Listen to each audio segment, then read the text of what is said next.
मईशियत इंतहाई कमज़ोर है ऐं तरक़ीअ जा चांस मौजूदा हालतुनि नज़र नथा अचनि। मुल्क जे पाड़ेसरी मुल्कनि सां तालुकात अणवणंदड़ आहिनि, सुठा तालुकात न आहिनि। सियासी आज़ादी नाहे, सवाइ हुकुमरान जमायत जे ॿिया सियासी जलसनि खां तहरीर तक़रीर खां महरूम आहिनि। न सिर्फ़ु महरूम आहिनि पर जेके कनि था उन्हनि खे सज़ाऊं अचनि थियूं, जंहिंजो मिसाल असांजी मज़ारी ऐं असांजी महारंग इहे सभु आहिनि जिन खे सज़ाऊं अची चुकियूं आहिनि। उन करे इन सूरत हाल में सियासी क्योस ऐं कश्मीर में तशद्दुद अहिड़ो थियो आहे जो कश्मीर जे अंदरि माण्हुनि में छो त अञा ताईं कश्मीर पाकिस्तान जो हिसो न आहे ऑफिशियल। हिंदुस्तान जो कश्मीर या पाकिस्तान में कश्मीर, लद्दाख हिंदुस्तान में या असां वटि गिलगित बल्तिस्तान, इहे इख़्तिलाफ़ी एरियाज़ आहिनि। इन्हनि जो अञा फ़ैसिलो न थियो आहे। हिते जा अक्सरियत माण्हू मुल्क में शामिल थियण जा ख़्वाह, पर मौजूदा मुल्क जी हुकुमराननि जी पॉलिसी जे करे हू ख़िलाफ़ थींदा वञनि, जंहिं ते बि ॻणतीअ जो इज़हार कयो वियो। उन करे फ़ैसिला कया विया। हिकु, जमात तहरीक तहफ़ुज़ आईन पाकिस्तान तरफ़ां 5 अगस्त यानी 3 साल थियनि था इमरान ख़ान जी गिरफ़्तारी ते, सॼे मुल्क में सियासी क़ैदियुनि जी आज़ादीअ जो ॾींहुं करे सॼी मुल्क में मुज़ाहिरा कया वेंदा ऐं सिंध नेशनल पार्टी TTAP जे ॿियनि जमायतुनि सां गॾिजी सिंध में भरपूर अवामी मुज़ाहिरा कंदी। सिंध पब्लिक सर्विस कमीशन ते एहतजाज कंदड़ दोस्तनि सां कल्ह यकजहती तौर ते वियासूं सिंध एक्शन कमेटी पारां, ऐं इहो सिंध नेशनल पार्टी फ़ैसिलो कयो त मेरिट जे निज़ाम खे यकीनी बणाइण लाइ ही शागिर्दनि जी ऐं उम्मीदवारनि जी जेके मेरिट खां महरूम थिया आहिनि उन्हनि जी हलायल जिदोजहद में पंहिंजी शागिर्द विंग या उनजी मदर विंग जे तरफ़ां बि भरपूर सहकार कयो वेंदो। पुरम एहतजाजनि में उनजो भरपूर साथ ॾिनो वेंदो। कराची यूनिवर्सिटी में लाॻीतो पोयनि कुझु वक़्त खां वठी झेड़ा पिया हलनि ऐं हिकिड़ी शागिर्द विंग मुसलसल उते सिंधी डिपार्टमेंट ते या सिंध जे मुख़्तलिफ़ इलाइक़नि खां आयल माण्हुनि ते हमला करे ज़ख़्मी करे थी। असीं जमात इस्लामी जी क़यादत खे गुज़ारिश कंदासूं त पंहिंजी शागिर्द विंग खे संभाले ऐं ही हमला ऐं झेड़नि खां पासीरो रहे, त जीअं शागिर्द पंहिंजे अमुन सां पढ़नि ऐं इन्हनि मुद्दे ख़ारिज शागिर्द झगड़नि मां जान छुटे। असां इन जी मज़म्मत था करियूं त MQM पाकिस्तान या ॿियुनि जमायतुनि जिन खे सिंध जे मादरे वतन सिंध ऐं क़ौमी वहदत फेडरेटिंग यूनिट जंहिं पाकिस्तान ठाहियो आहे सिंध, उनखे विरासत जी ॻाल्हि करे 40 साल मनफ़ी सियासत, नफ़रत वारी सियासत खे हथी ॾियण जी कोशिशि खे असीं मज़म्मत करियूं था ऐं खेनि यादि था ॾियारियूं त परायनि हथनि में न खेॾो। पाकिस्तान पीपुल्स पार्टी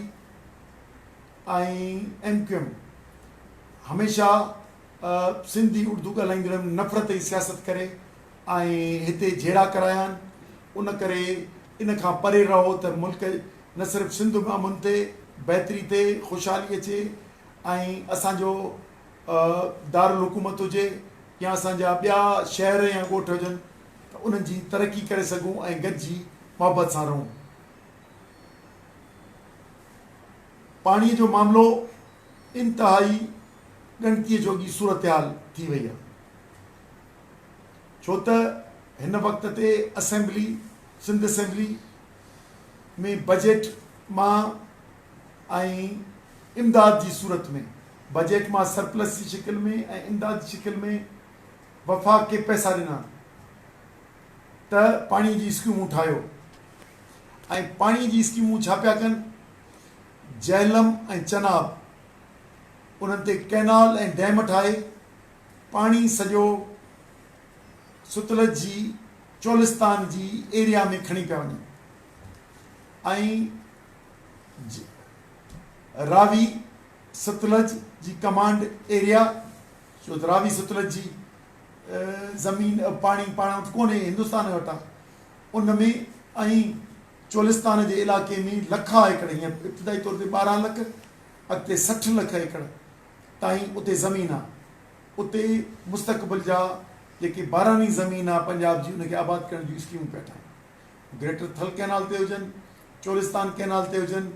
या ॿिया के जेके लिंक कैनाल ठाहिनि था। अॻे चश्मा झेलम ऐं तौसा पजन था, हाणे वरी मंगला मां नवां कैनाल ठाहे ऐं पाणीअ खे हेठि खणे पियो। असीं हिन जी मज़म्मत कयूं था ऐं इंतबाह था कयूं फेडरल गवर्नमेंट खे ऐं ख़ुसूसन पाकिस्तान पीपल्स पार्टी खे, जंहिंजो चेयरमैन वञी इहे सभु हा करे आयो आहे त झेलम जो पाणी, चनाब जो पाणी खणी वञी चोलिस्तान या ॿियनि इलाइक़नि खे आबाद करियो, या बकर मियांवाली या ॿियनि इलाइक़नि जे बारानी ज़मीनूं जिते तमामु घणा सुठा क्रॉप्स थींदा उन्हनि ते पाणी खणी वञो। यकीनन मौजूदा कमांड एरिया जो पाणी ख़तमु थींदो, जे ख़तमु थींदो त पोइ सॼो सिंध खे तकलीफ़ ईंदी ऐं खोट में सिंध सां माज़ी जी तारीख़ ॿुधायो आहे त को भाईवारी कोन थो करे। पोइ बदीन, सिजावल, टंडो मोहम्मद ख़ान खां वठी कोटड़ी बराज, पोइ सखर बैराज, इन्हनि जे पुछड़ियुनि ते तक़रीबन पाणी कोन्हे अक्सरियत, ऐं सिंध आम तौर ते 30 सैकड़ो खोट में रहे थी। उन करे इहा नई मुल्क दुश्मन जेका पॉलिसी आहे, इन खां असीं चवंदासूं रियासत खे, हुकूमत खे त इंतबाह करियूं पाकिस्तान में इहो जेको पाणी दरियानि जे कब्ज़े ते जेको पंजाब होॾ हणी विहे थो,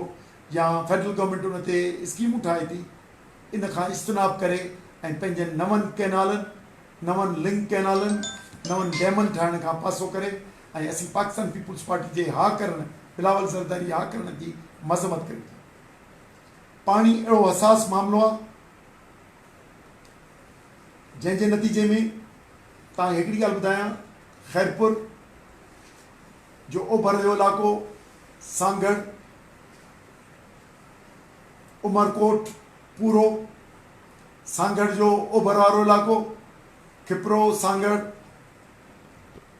ऐं उमरकोट सॼो, थरपारकर सॼो, बदीन सॼो, इन जो अंडरग्राउंड पाणी ख़राबु आहे। न सिर्फ़ु इते पीअण जो पाणी बि हिन नहरी निज़ाम मां वञे थो। इते 66 लख आबादी रहे थी, हिकु उन्हनि जे पाणी रिस्क ते पिया विझनि, पीअण जो पाणी। इते जी वॾी लॾ पलाण थींदी जेकॾहिं हिते पीअण जो पाणी न मिलंदो ऐं ज़राअत जो पाणी बि वेंदो हलियो, त इहा सॼी माइग्रेशन थींदी, हिन उन इलाइक़नि मां लॾ पलाण थींदी ॿियनि इलाइक़नि में। ॿ, इते पब्लिक हेल्थ जूं स्कीमूं 127 इहे जेके इलाइक़ा ॾसे वसि, उहे अंडरग्राउंड पाणी ख़राबु हुजण जे करे सॼो नहरी निज़ाम ते हलनि थियूं, ऐं नहरी निज़ाम ते हलण जे करे असांखे जेकॾहिं इहो पाणी खुटंदो त उते पीअण जो पाणी, साफ़ पाणी बि न मिली सघंदो। उन खां सवाइ गंदो पाणी जेको पंजाब खां जेको डिस्पोज़ल रहीमयार ख़ान या उन मथे थियणु घुरिजे रेगिस्तानी एरिया में पंजाब जे में, उन किने पाणी खे ख़राबु कनि, उहो पाणी मुसलसल घोटकी ज़िले में पए पियो ऐं उन ते अरबें रुपयनि जी, 150 अरबनि खां मथे जी स्कीमूं पिया ठाहिनि त सॼे मुल्क जो, पंजाब जो गंदो पाणी निकिरी नारा में ऐं घोटकीअ में इन मचे, जंहिंसां 25 लख एकड़ सिंध जी ज़मीनूं ख़राबु थींदियूं गंदे पाणी जे करे। ऐं पब्लिक हेल्थ जे स्कीमुनि ते एतिरो ॿुधायांव त शहरनि जो पाणी जेको मौजूदा टाउन्स आहिनि म्यूनिसिपल्स आहिनि उन्हनि जो पाणी गंदो पाणी खे निकाल करण जो अलॻि सिस्टम ठाहिण जे बजाए उहो नहरी पाणी में विझनि था ऐं पब्लिक हेल्थ जे स्कीमूं इहो वरी सॼी सिंध जो थो ॿुधायां सॼी सिंध जूं पब्लिक हेल्थ जी स्कीमूं नहरी पाणी ते ठहियलु आहिनि यानी जेको तव्हांजो गटरनि जो पाणी आहे उहो कैनालनि में ऐं शाखुनि में पवे थो उहो वरी ॻोठनि में सप्लाए थो थिए जेको माण्हू पीअनि था माण्हू ऐं जानवर पीअनि था जंहिंजे करे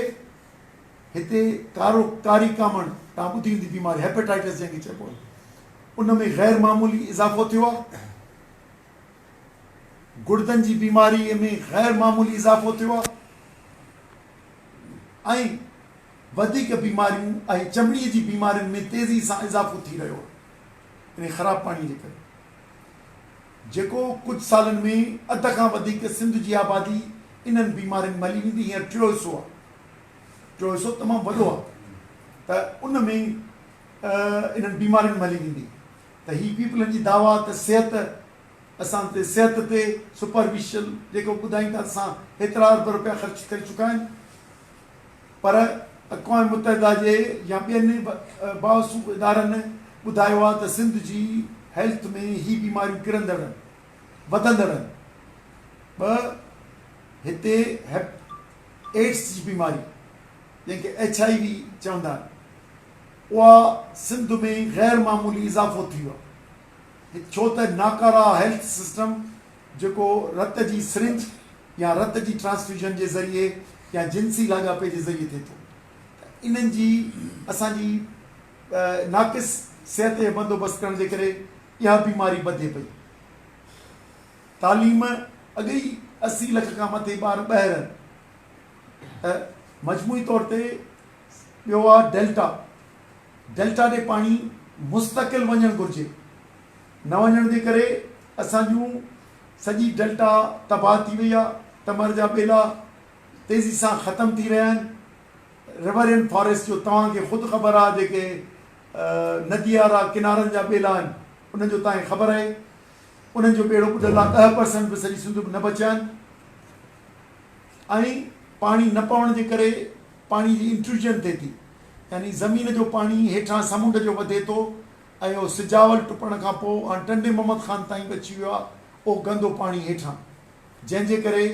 सॼी सिहत ऐं इलाइक़े जे पीअण जो पाणी जेको मिठो जिन इलाइक़नि में पियो उहो बि ख़राबु थींदो पियो वञे उनजे करे 5-10 सालनि जो इहो सिलसिलो रहियो ऐं हिन वक़्त ते डेल्टा वटां फोर्स माइग्रेशन यानी मजबूरीअ में उते माण्हू लॾीनि पिया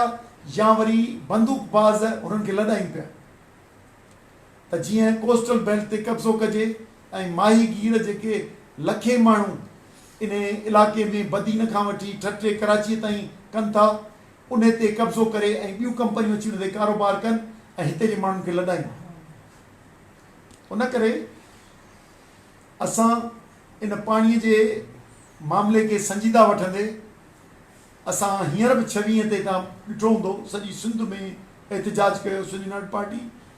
असांखे भरपूर मोट मिली सिंध जे तहलका सतह ते एहतजाज थिया नंढनि वॾनि शहरनि में थिया ऐं इंशाअल्लाह इहा जारी रखंदासूं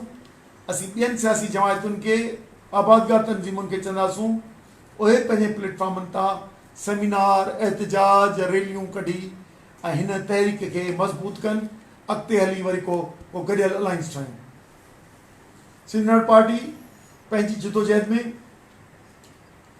मुल्क में तहरीक तहफ़ुज़ आईन पाकिस्तान जी सवेल ॿुधाए चुको आहियां 5 अगस्त ते सिंध जे सभिनी ज़िलनि में एहतजाज कंदी उन इतिहादनि सां गॾु ॿियो 22 अगस्त ते हैदराबाद में अवामी रैली कढंदी जेका शहर में हलंदी ऐं 3 अगस्त ते कराची में रैली कढंदी